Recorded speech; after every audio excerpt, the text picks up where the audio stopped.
I'd like to welcome everybody back. We now have our Republican candidate for the district attorney, Ms. Becca Kim. Very nice to have you on the show. Thank you for having me.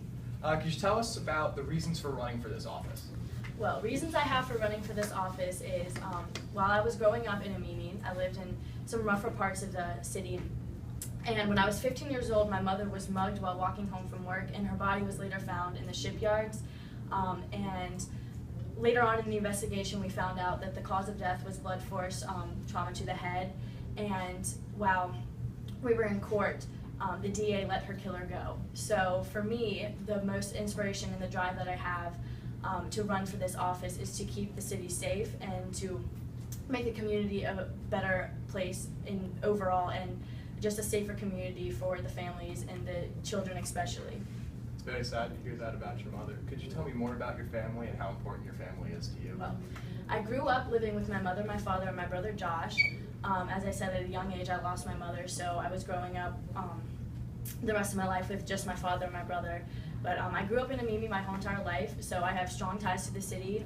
Family is very, very, very important to me, and as I mentioned before, it's definitely one of the biggest motivations I have and inspiration and the drive that I have to continue working to make Amimi a safer place. Definitely family is the most important thing, and I value that, and I see that in families amongst the community. I don't want them to have to go through, what I did and what other families continue to go through. Could you tell me a bit about the education that you had?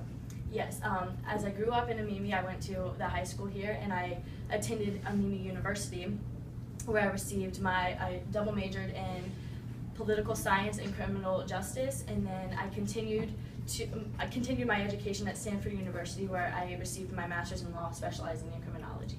So after that, I continued my work in court systems, and now I'm running. So. Being that you grew up in a lesser fortunate area of Amimi, and now you're running for such a high office, and you obviously got such a good education, could you tell us about how you think that you could convey this message to some of the people in the same areas that you had grown up in, and basically telling them how you can rise up from no matter what?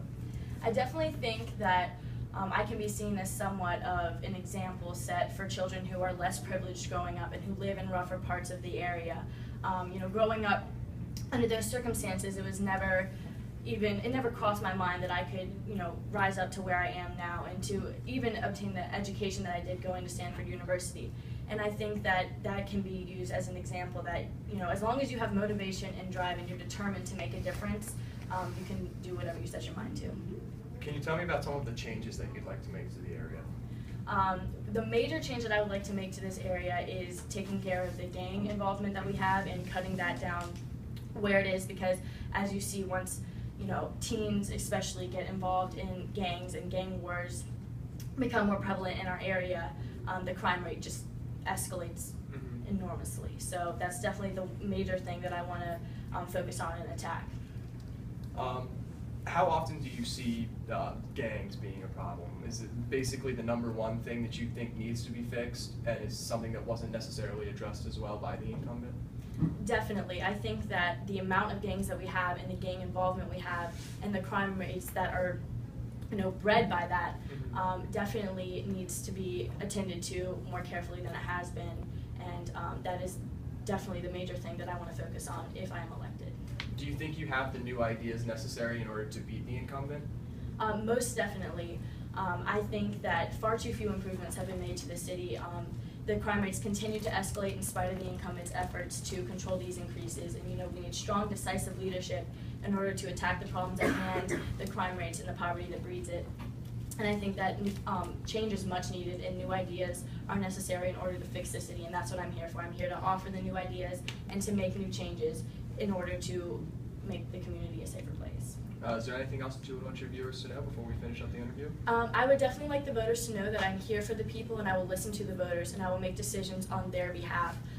The city of Amimi is a wonderful place, and I've grown up in it. I have strong ties. I love the city, and the safety of the city itself and the citizens that reside in it are my number one priority. So. Thank you very much for your time.